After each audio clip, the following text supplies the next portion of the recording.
The autumn of 1968. Deep inside Laos, 30 kilometers west of the South Vietnamese border. 8 men from a SOG recon team called Spike Team Idaho lie flat in the elephant grass listening. They are not supposed to be here. Officially, no American soldier has ever set foot in Laos. This country is neutral. The war ends at the fence. But the bamboo clackers are coming.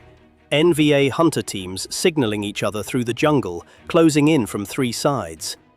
The team's 1-0, the American leader, keys his radio and whispers 2 words that will set off every emergency channel from Da Nang to the Pentagon.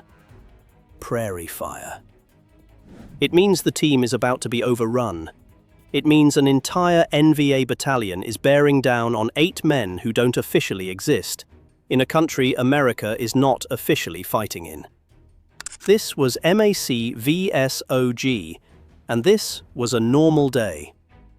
Of the roughly 2,700 men who served in SOG ground operations during the Vietnam War, the unit sustained a casualty rate exceeding 100%. Every man on a recon team could expect to be killed or wounded, often more than once. It remains the highest casualty rate of any American unit since the Civil War. But what was MACV-SOG actually doing out there? Why did the men who survived it call it the nightmare they could never wake up from? And why, for 30 years, did the United States government refuse to admit it had ever existed at all?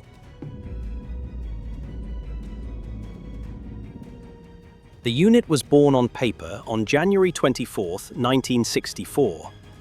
The name was Military Assistance Command Vietnam, Studies and Observations Group. It was the most deliberately boring name in the United States military, and that was the point. SOG didn't study anything, and it didn't observe. It killed, sabotaged, and disappeared. It reported directly to the Joint Chiefs of Staff and to the White House, bypassing the normal MACV chain of command in Saigon entirely. Its missions were authorized at the highest levels of American government, and they were authorized in writing nowhere. Cross-border reconnaissance into officially neutral Laos and Cambodia. Sabotage on the Ho Chi Minh Trail. Prisoner snatches. Agent insertions into North Vietnam itself. Psychological warfare designed to make Hanoi believe a resistance movement existed inside its own borders. The men were volunteers. They came from the Army Special Forces, the Navy SEALs, the Air Force Air Commandos, and Marine Force Recon. Many were on their 2nd or 3rd combat tour. They were the most experienced unconventional warfare soldiers America had, and they were sent to fight a war that on paper wasn't happening. One of the men who ran those cross-border missions was John Stryker Meyer. He served 2 tours in Vietnam as a Green Beret with MACV-SOG, and he was the team leader of Spike Team Idaho, the same Spike Team Idaho named at the start of this video. In 2019, he sat down for a long-form interview with Jocko Willink and described what the work was really like. It was like, you guys are out there on your own. And I mean, we'll get into some stories where you're out there on your own. For sure. And, yeah. you know, and it's that element of it is an extra contingency. 'Cause we had no artillery, no traditional Army or Marine Corps support, and of course, no SEAL teams. Yeah. They were busy doing their stuff on the coast. And so it was quite something to go across the fence. And in a way, we were flying into the 18th century. Because everything was so old, the way of working. And they used to do slash and burn agriculture. So you come in with the helicopter, everybody would hear you coming.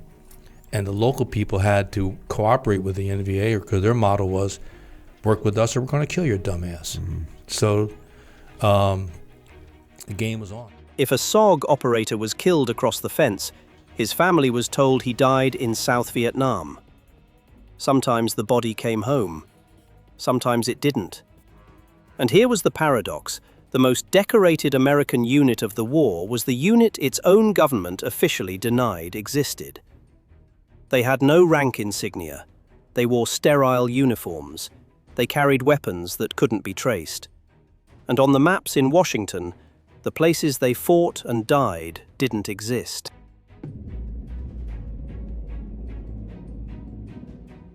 The men called it the fence. It wasn't a wall, and it wasn't marked. It was the border with Laos and Cambodia, and crossing it was the moment the rules ended.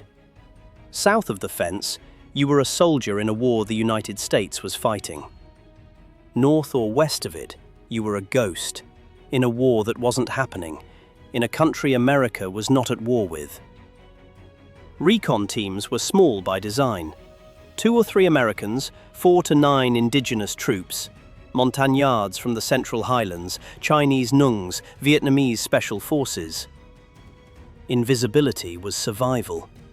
A team of 8 could hide, a team of 40 could not. Insertion was its own form of terror. Huey slicks skimming the treetops at 100 feet, McGuire rigs and stabo harnesses, ropes that yanked men off the jungle floor and dragged them through the canopy. Halo jumps from 20,000 feet into triple canopy at night. There was no good way in. The target was the Ho Chi Minh Trail. By 1968, the trail was not a footpath. It was a logistical artery moving 10,000 tons of supplies a month, defended by anti-aircraft batteries, tracker dogs, and dedicated counter-recon battalions.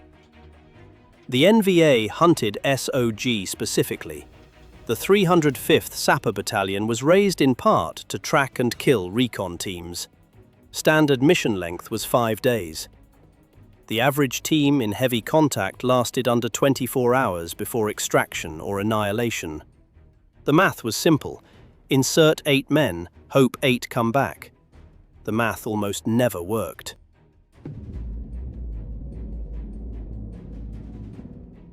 It started with the compromise. The moment a team knew it had been seen, tracker dogs barking in the distance, bamboo clackers signaling NVA, hunter teams through the jungle, one ridge to the next, the radio call every 10 learned to make and dreaded making.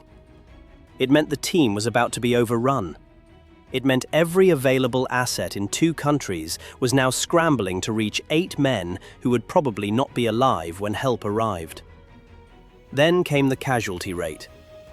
Over 100%, documented. Some men ran 20 missions, 30 missions, a statistical impossibility lived out by men who watched friends die on every other insertion. Then came the MIAs. SOG accounted for a disproportionate share of the war's missing. Men pulled off McGuire rigs by NVA ground fire. Men separated in the jungle who never came back. Names still on the wall in Washington, with no recovery, no remains, no grave. Then came the captures. SOG men taken alive across borders that officially didn't exist.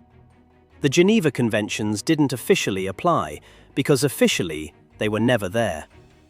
What the NVA did to them was a different kind of nightmare entirely. Then came the bright light missions, going back across the fence to recover dead Americans or rescue downed pilots, knowing the LZ was already an ambush, knowing the bodies were bait. And then, for the men who made it home, the aftermath. Records classified for decades, families told nothing, wives who never knew where their husbands had actually been. The nightmares weren't metaphor, they were the job.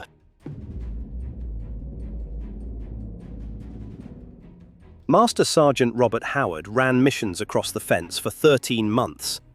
In that time, he was nominated for the Medal of Honor 3 separate times.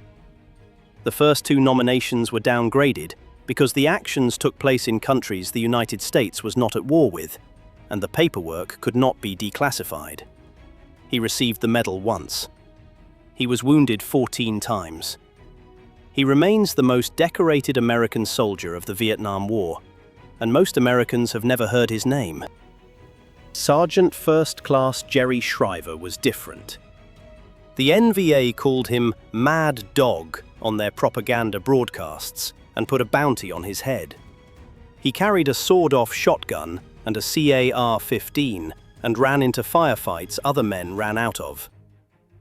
On April 24, 1969, his team was inserted into Cambodia to assault a suspected COSVN headquarters. Surrounded almost immediately, told over the radio his position was hopeless, Shriver's reply became SOG legend.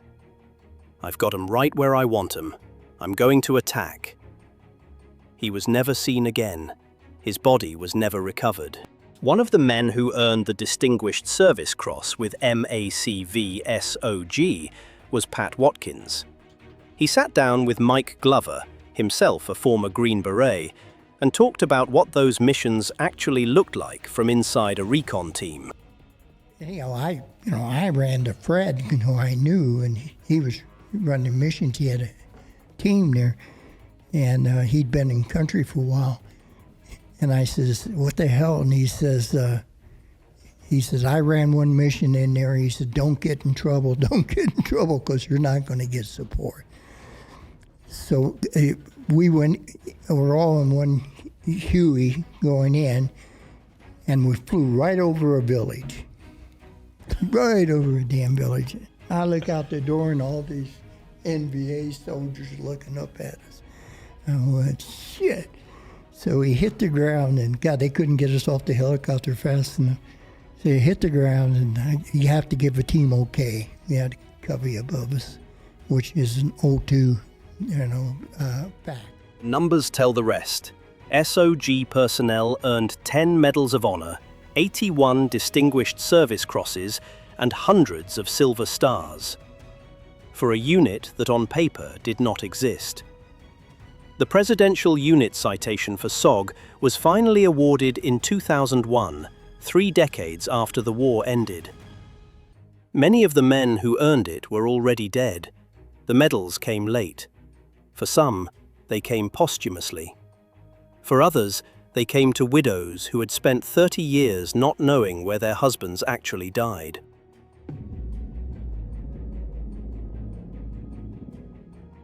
SOG was disbanded on April 30th, 1972. The records were sealed. The men scattered back into Special Forces detachments, into civilian life, into silence. They went home to families who didn't know where they'd been. They went to bars where no one could understand the stories they couldn't tell. Some of them never spoke of it again. Some of them couldn't stop seeing it. But the tactics they had paid for in blood did not disappear. Small team direct action behind enemy lines, cross-border reconnaissance, unconventional warfare against state-protected sanctuaries.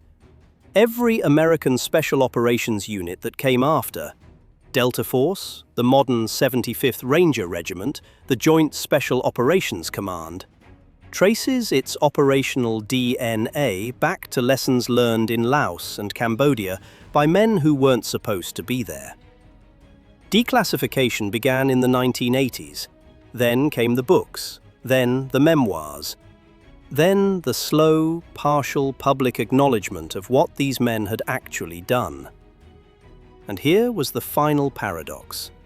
SOG was the most tactically successful American unit of the entire Vietnam War by almost any metric: kill ratios, intelligence produced, missions completed. And it changed nothing about the outcome. The trail kept running, the supplies kept moving. Saigon fell in April 1975. The men who survived carried the war home with them in a way few other veterans did, because they couldn't even tell their families what they had done. They fought a war that wasn't supposed to be happening, in countries we weren't supposed to be in, for a cause that didn't survive them. And for 30 years, the country they fought for pretended they had never existed at all. If this story stayed with you, subscribe to Inside the Vietnam War. There are hundreds more like it, battles, units, and men whose stories deserve to be remembered, and we tell them here.